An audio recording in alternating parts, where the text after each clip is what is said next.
श्री शिवाय नमस्तुभ्यम। हर हर महादेव। दोस्तों, आप सभी लोग जानते हैं कि 30 मार्च 2025 यानी रविवार को पड़ रही है चैत्र महीने की नवरात्रि प्रतिपदा तिथि।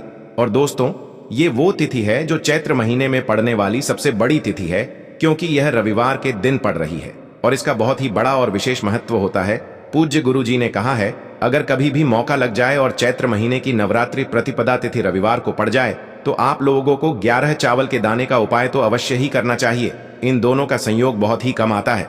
और दोस्तों, पूज्य गुरु जी ने अपनी शिव महापुराण की कथा में बताया है, इस दिन आपको 11 चावल दाने वाला उपाय तो अवश्य ही करना चाहिए, क्योंकि ऐसा दिन पूरे साल में सिर्फ एक ही बार आता है। और दोस्तों, आप सभी लोग जानते हो कि नवरात्रि प्रतिपदा का अगर सबसे बड़ा कोई उपाय है तो वो 11 चावल के दाने वाला उपाय है। तो दोस्तों, इस रविवार के दिन आप लोगों को इस 11 चावल दाने वाले उपाय को जरूर करना है। बहुत सारे लोग होंगे जिन लोगों ने इस उपाय को न किया हो, मतलब पूरा साल निकल गया और उन्होंने किसी भी दिन इस 11 चावल दाने वाले उपाय को न किया हो। पर दोस्तों, आपके पास एक आखिरी मौका बचा हुआ है, जो कि 30 मार्च के दिन है। तो इस दिन आप लोगों को इस वाले उपाय को जरूर कर लेना है। भले ही आपने पूरे साल भर इस उपाय को ना किया हो, पर अगर आपने इस चैत्र महीने के रविवार के दिन अगर इस वाले उपाय को कर लिया तो आपको इस उपाय को करने का वो फल मिलेगा जिसकी आपने कभी कल्पना भी नहीं करी होगी। इसीलिए आप लोग इस वाले उपाय को एक बार जरूर कर लेना, ताकि आप लोगों के हाथ से यह मौका ना जा सके और आपको इस उपाय को करने का फल मिल सके। दोस्तों, यह उपाय पंडित जी ने अपनी अभी की ही शिव महापुराण की कथा में बताया है, जिस उपाय को आज हम आपको बहुत अच्छे से समझाने वाले हैं। इस वीडियो को देखने के बाद इस उपाय को समझने के लिए आपको कोई और वीडियो को देखने की जरूरत नहीं पड़ेगी। तो चलिए दोस्तों, उपाय को शुरू करते हैं। देखिए, यह इस चैत्र महीने के रविवार नवरात्रि के दिन यह इतना खास होता है, इतना महत्वपूर्ण होता है। देखा गया है, कभी कभी बड़े बड़े पूजा पाठ अनुष्ठान से जो मनोकामना पूर्ण नहीं होते, वो इस चैत्र महीने के रविवार नवरात्रि के दिन एक छोटे से उपाय करने से ही आपकी मनोकामना पूर्ण हो जाती है। और बहुत सारे लोगों ने इस उपाय को किया भी है और उनको इस उपाय को करने का फल भी जरूर मिला है। अगर आप लोग भी इस उपाय को रविवार नवरात्रि के दिन करना चाहते हैं तो आप इस उपाय को पहले अच्छे से समझ लेना, सुन लेना, उसके बाद करना। आपको इस उपाय का फल जरूर मिलेगा। और इस उपाय को कर लेने से आपके घर में चाहे किसी भी प्रकार की दुख और समस्या क्यों ना चल रही हो, आपको उसका कारण भी नहीं पता है कि भाई ये समस्या किस कारण से चल रही है। उसका कुछ भी कारण हो सकता है, जैसे पितृदोष हो सकता है या किसी भी तरह का मंगल दोष भी हो सकता है। तो इस दिन आप लोगों को यह वाला उपाय कर लेना है। ये एक ऐसा उपाय है जिस उपाय को अगर किसी विशेष दिन पर किया जाए तो भाई उस विशेष दिन का जो है वह तो हमें मिलता ही मिलता है, पर हमने उस दिन पर इस उपाय को किया है तो हमें उससे भी बड़ा फल मिलता है, और फल बहुत जल्दी मिलता है, क्योंकि आप इस उपाय को बहुत ही बड़े और विशेष दिन पर कर रहे हो। तो चलिए अब उपाय के बारे में बात करते हैं, लेकिन उससे पहले आप लोगों को यह जानना आवश्यक है कि आखिर यह उपाय किस समय करना है, किसको करना है और कैसे करना है। तो चलिए हम आगे आपको वीडियो में एक एक करके बता देते हैं। लेकिन उससे पहले अगर आप लोग हमारे चैनल पर नए हैं तो हमारे चैनल को सब्सक्राइब कर लेना और इस वीडियो को लाइक करके कमेंट बॉक्स में श्री शिवाय नमस्तुभ्यम ओम नमः शिवाय जरूर टाइप कर देना। और अपने फायदे के लिए, गरीबी दूर करने के लिए इस वीडियो को पूरा देख कर जाना, तभी आपको लाभ की प्राप्ति होगी। यदि आज आपने वीडियो को बीच बीच में से देखा, काट काट कर देखा, तो आपको जीवन में कभी सफलता हासिल भी नहीं होगी। तो दोस्तों, इस 11 चावल के दाने वाले उपाय को हमें इस चैत्र नवरात्रि के दिन कैसे करना है, किसको करना है, किस समय करना है और कहां पर करना है, ये सारे सवालों के जवाब आपको इस वीडियो में मिल जाएंगे। और जो ये वीडियो देखेगा भाई, उसको 11 चावल के दाने वाला उपाय जरूर करना चाहिए, क्योंकि इस दिन एक चावल के दाने का भी बहुत ही बड़ा और विशेष महत्व होता है। और जब बात आ जाए 11 चावल के दाने की, तो ये सोने पे सुहागा वाली बात हो जाती है और ये एक बहुत ही बड़ा उपाय हो जाता है इस रविवार नवरात्रि प्रतिपदा तिथि का। तो अब दोस्तों, इस 11 चावल के दाने वाले उपाय को आखिर करना किसको है, सबसे पहले हम लोग वो बात जान लेते हैं। तो देखो, घर की जो बड़ी माताएं बहनें होती हैं, उन माताओं बहनों में से कोई भी एक बड़ी माता बहन इस वाले उपाय को कर सकती है। और दोस्तों, अगर आप चाहें तो अपने घर में से सभी सदस्यों को भी इस उपाय को करवा सकते हैं। अगर किसी व्यक्ति की खुद की कोई मनोकामना है, खुद की कोई दुख और परेशानी है जो कि वह अपने लिए ही करना चाहता है इस वाले उपाय को, तो वह खुद अपने लिए भी कर सकता है। बाकी अगर कोई घर में से ऐसा है जो कि अपने पूरे घर परिवार की सुख और शांति के लिए ये वाला उपाय करना चाहता है, तो भाई वह भी कर सकता है, उसमें भी कोई दिक्कत वाली बात नहीं है। कहने का मतलब ये है कि इस उपाय को हर एक सदस्य भी कर सकता है और पूरे घर परिवार के सदस्य के लिए घर की बड़ी माताओं बहनों में से कोई एक माता बहन भी कर सकती है। माताएं बहनें अगर घर में उपस्थित न हो या वो यह वाला उपाय न कर पा रही हो तो फिर घर का कोई बड़ा सदस्य भी इस 11 चावल के दाने वाले उपाय को कर सकता है, चाहे फिर वह पुरुष ही क्यों ना हो, उसमें कोई भी दिक्कत वाली बात नहीं है। अब दोस्तों, इस 11 चावल के दाने वाले उपाय को हमें करना कहां पर है? हमें इसे शिव जी के मंदिर में जाकर करना है।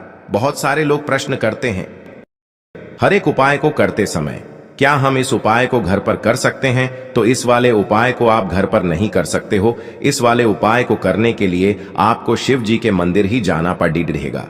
उसके बाद में दोस्तों जो अगला प्रश्न निकल कर आता है वो यह आता है इस उपाय को लेकर कि आखिर इस उपाय को हमें किस समय करना है, सुबह के समय करना है कि शाम के समय करना है? तो देखो, इस वाले उपाय को आप लोग सुबह के समय भी कर सकते हो और शाम के समय प्रदोष काल में भी कर सकते हो। अब अगर आप पूछो कि भाई सबसे उत्तम समय कौन सा रहेगा इस 11 चावल के दाने वाले उपाय को करने का, तो हम आपसे बस यही कहेंगे कि इस उपाय को आप सुबह के समय करेंगे तो ज्यादा बेहतर होगा।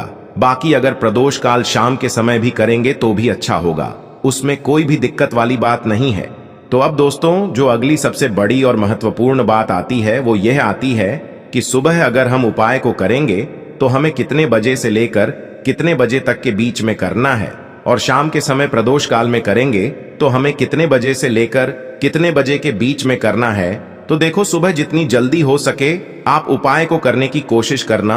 बाकी अगर किसी कारणवश लेट भी हो जाओ, थोड़ी देर भी हो जाए, तो 10 या 11 बजे तक भी आप उपाय कर लेना, पर 12 बजे से ज्यादा देरी न हो, ठीक है? इस बात का ध्यान रखना। उसके बाद में दोस्तों अगर शाम के समय प्रदोष काल की बात करें, प्रदोष काल का जो समय होता है वो शाम के 6 बजे से शुरू हो जाता है। मतलब शाम के 6 बजे से लेकर 7 बजे के बीच का जो समय होता है ये समय प्रदोष काल का समय होता है।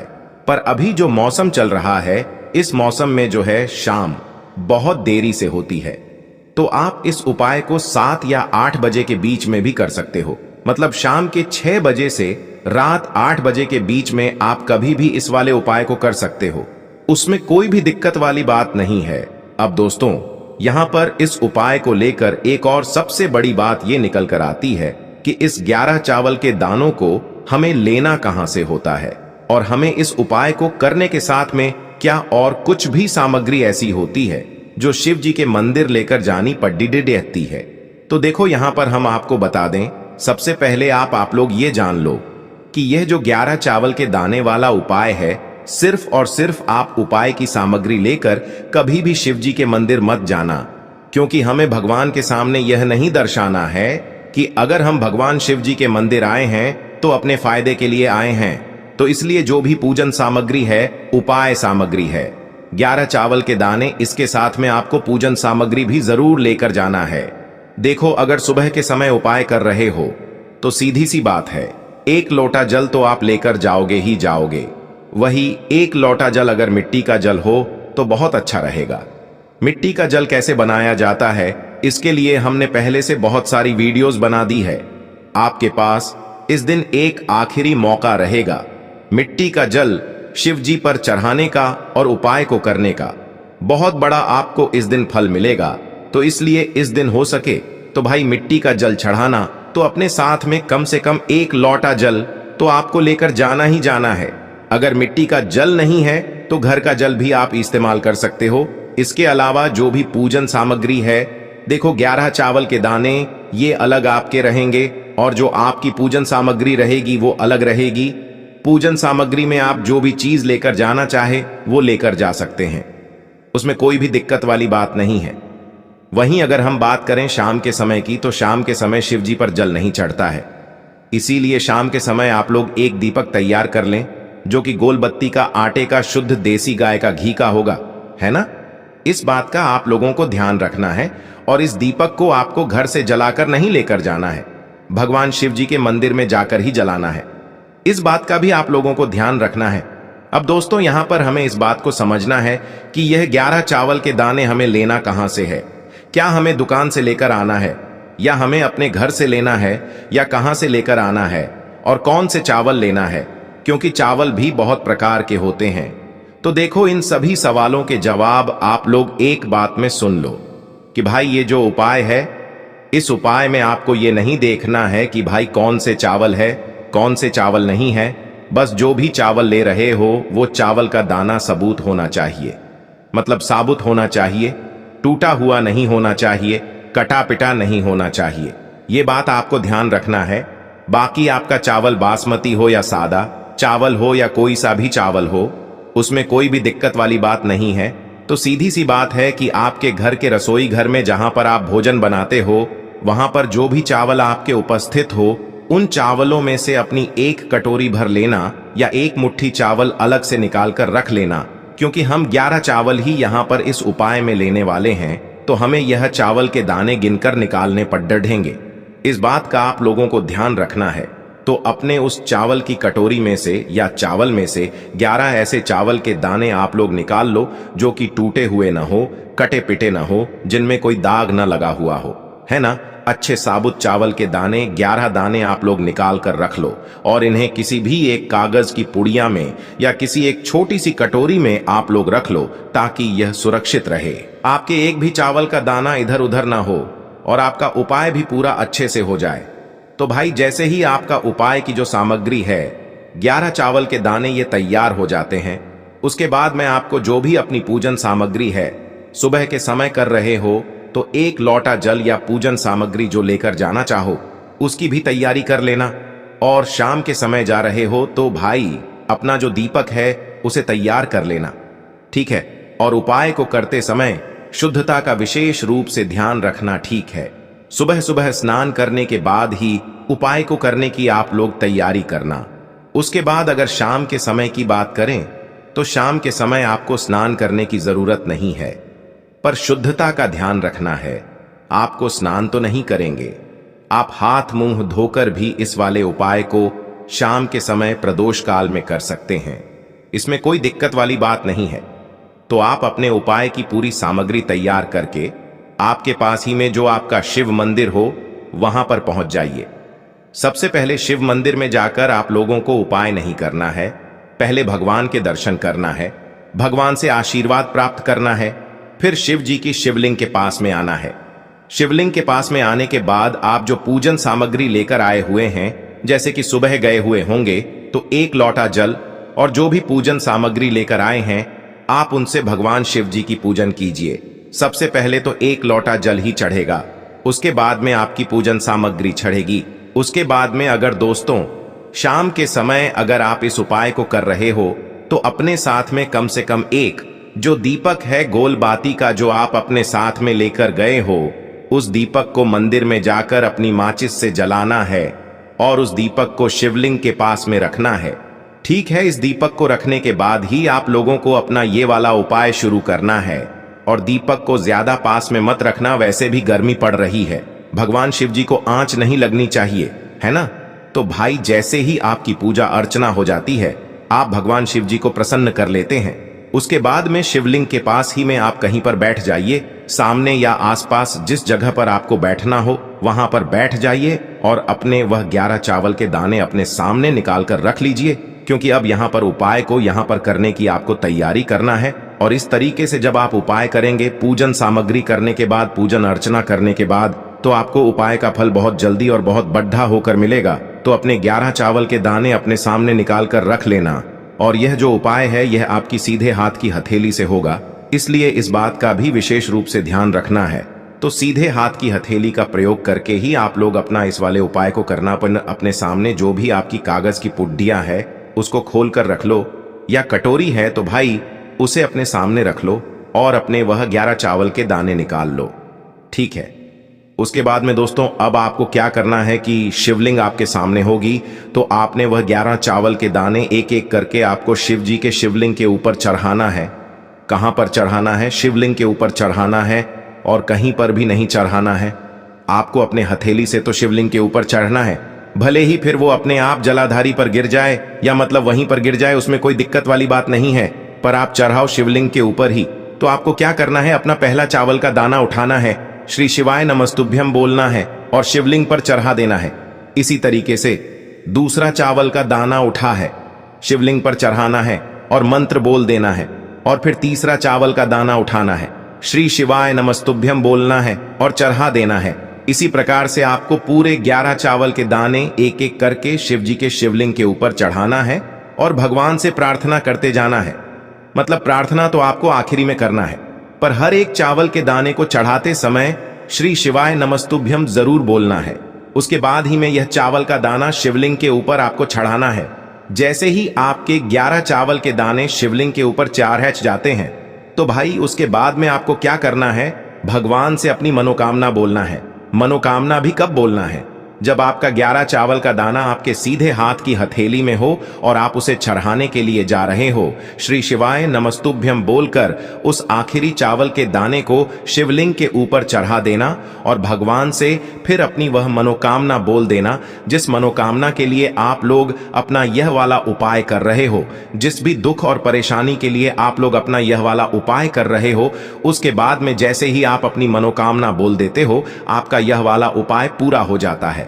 पर दोस्तों, उपाय को करने के बाद आप लोगों को 2 मिनट भगवान शिव जी के मंत्र का जाप जरूर करना है।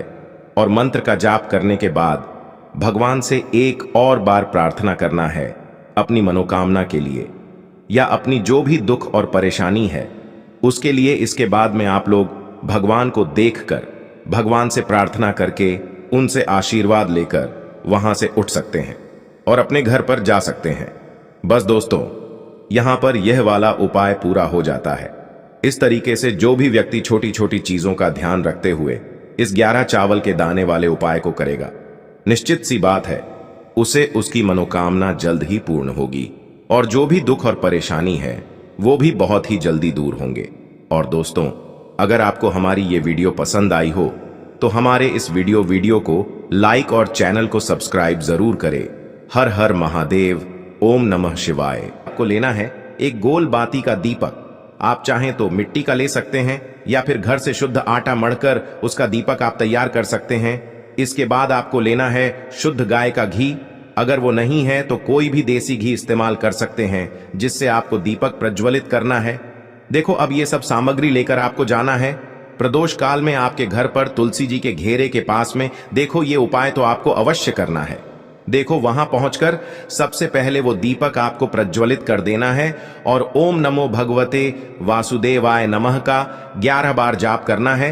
उसके बाद आपको अपने सीधे हाथ में थोड़ी हल्दी लेकर उस दीपक में अपना नाम और गोत्र बोलते हुए डाल देना है। उसके बाद माता लक्ष्मी से आपको प्रार्थना करना है कि हे महालक्ष्मी, हमारी सभी दुख तकलीफों को दूर करो। हे महादेव, हमारे सब दुख कष्टों को खत्म करो। इस भावना से आपको ये उपाय करना है।